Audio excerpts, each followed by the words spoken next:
All right, my friends, welcome back. This is going to be part 74 of my presentation on the flood of Noah's Ark, and we're going to continue with the topic of the Ice Age. And during this video here, this is going to be part 2 of the requirements of an Ice Age. The requirements of an Ice Age. Before, we talked about cooler summers, and in this one here, we're going to talk about greater snowfall. Greater snowfall. So if you'll notice on the screen here, we talked about cooler summers in the last video. This one here is greater snowfall. The fountains of the great deep and volcanism cause heating in the ocean, causing greater evaporation for the snow to fall.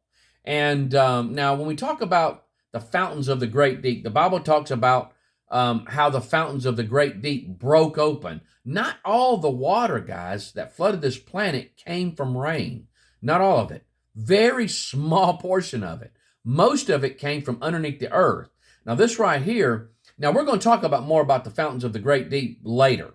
And so, but just to kind of hit it, this right here is the mid-oceanic ridge. It was discovered in the 1950s, and it wraps around the earth with a length of 40 to 46,000 miles long, guys. It's a split in the ocean. It's a split in the ocean. This is where the water came from that flooded this earth, right there. Now, going on, if you'll drop down to number 3, it says both 1 and 2, which was cooler summers and greater snowfall, must persist for years, but slows down. It says estimated that the Ice Age taking 500 years for formation, volcanic ash settles and oceans cool, slowing evaporation. Equilibrium would happen, which means it would just kind of equal off. Things would kind of cool off and settle down. Now, looking at the chart here, it says after peak accumulation, 30% of the Earth's land, meltback would have been about 33 feet per year along the edges and slower in the interior, I guess, which is more thicker, and you're getting to more higher, cooler areas of the planet. But going up at that chart there, if you notice to the left, at the northern hemisphere, average depth of the ice over much is estimated to have been 2,300 feet.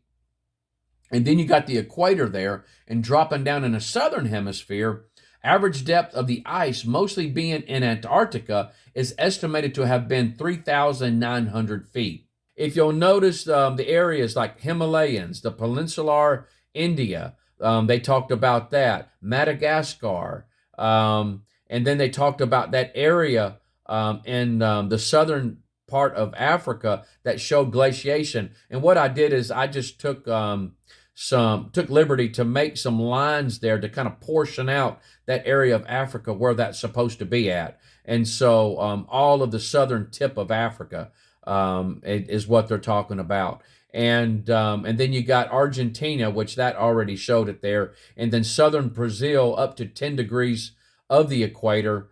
And then British, I'm going to say that, Guyana. And so that one there. And so if you look at the very top there, I have a white dot that says additional glacial activity.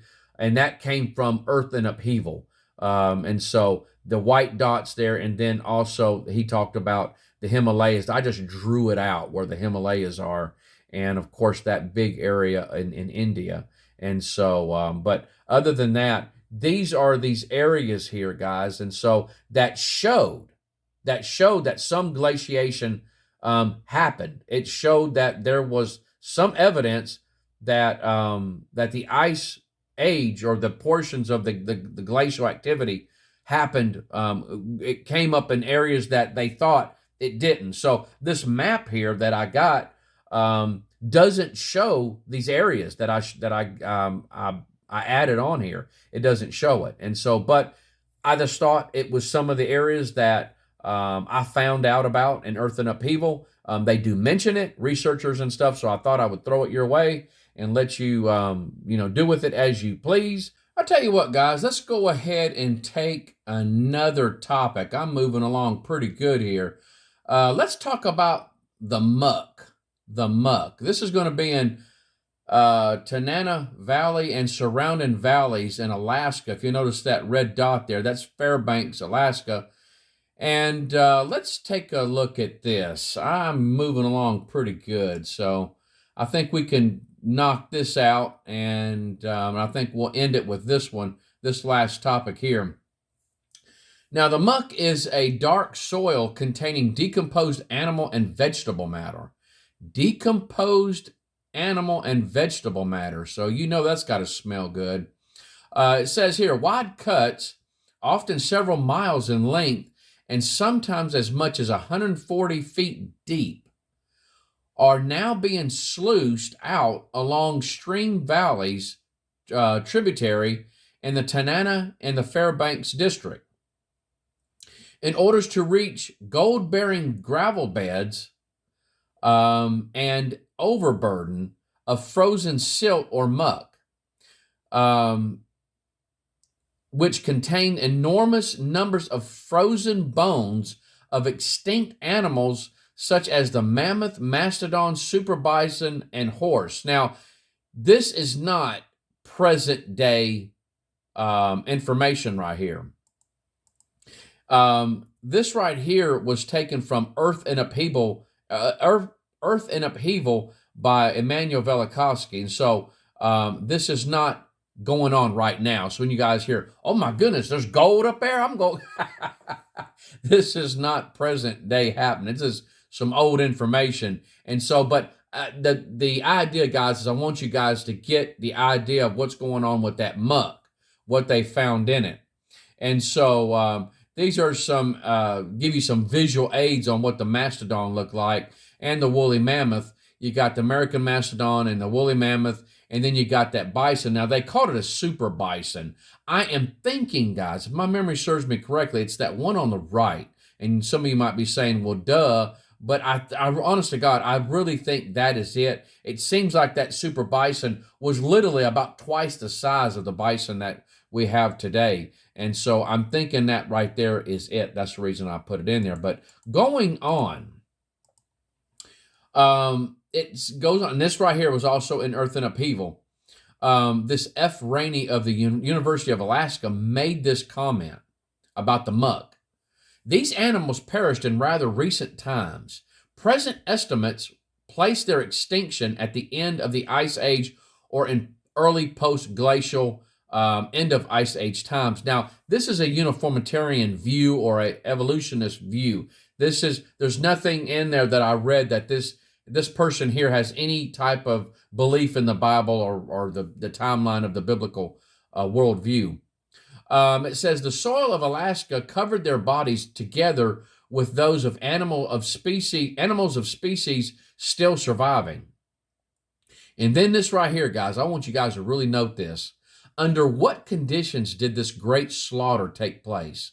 In which, get this, millions upon millions of animals were torn limb from limb and mingled with uprooted trees. Get that.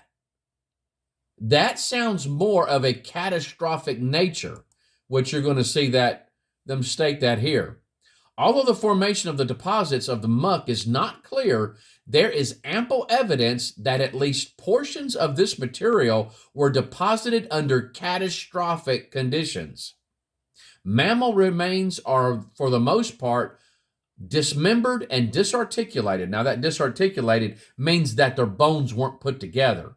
It was just a big, massive mess. Even though some fragments yet retain in their frozen state, portions of ligaments, skin, hair, and flesh, twisted and torn, trees are piled in splintering masses. That is absolutely amazing. I mean, we're talking something, guys, just something you can't even, it's hard to even put it into your mind what they're talking about here. I mean, think about it. They said millions upon millions of animals. And they're all mixed in with these trees, splintered up, torn and twisted trees. We're talking about something that goes far beyond anything that we could even imagine today. Now, again, when you look at the catastrophic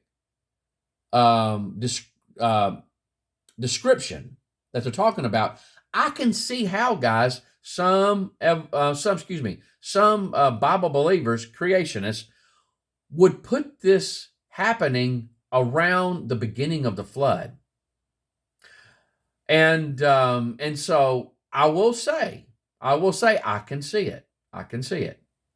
And so again, the only two differences with Bible believers, creationists, is only about a 5 to 6 month or even upwards of a year difference in when they believe the ice age happened. So nothing to split hairs with, nothing to drop fellowship with other believers with. This isn't something to split hairs over. And so it's just, you're looking at with somewhere within a year's time frame is the differences there. But when you look at that type of description on the catastrophic nature of what they found, I mean, you can see that. You can see that though something may have happened at the end of the Ice Age too. I don't know. We'll talk about that more later. But there's some other things that they found with the mammoths that is a mystery, but it still correlates. Either it happened at the beginning of the flood, or there was something catastrophic, not in the level of the flood, but something did catastrophic happen at the end of the Ice Age. And so, again, we'll look at that later. I don't want to jump too far ahead of myself.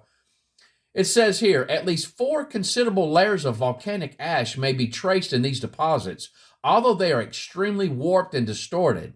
And so, again, we're seeing that volcanic activity, which was a requirement when we talked the first time about the requirements of the flood in part 1. You had to have that aerosols and that ash that would cause the sunlight to bounce off of. And so it would kind of shelter the earth from getting that good warm sun. Going on about the muck, most of the animals found are buried in this muck. Stone artifacts, worked flints found in various levels and great depths in association with the animals found. A spear was found between a lion's jaw and a mammoth tusk. Similar weapons are still used by modern Eskimos. Some places drilled through 4,000 feet of muck without hitting solid rock. Solid rock. And but at any rate, we'll stop right there. When we come back, I'm looking at my slides, and the next video, guys, we're going to be getting into the mammoths. And I've got a whole bunch of stuff about them. And so we're going to look at some really neat, cool things and some theories on what killed them, how they were killed, and the time that they were killed. But there's some wild things that they found. But something really bizarre happened on this planet when they were destroyed. But we'll look at that as we move forward. I don't know if we'll get into that part of it, but we're definitely going to be looking at the mammoths and different things about them. Were they built for the cold? Were they not built for the cold? But at any rate, you guys take care. Chew on all this information. I hope you're learning something, and we'll check you out next time. Bye-bye.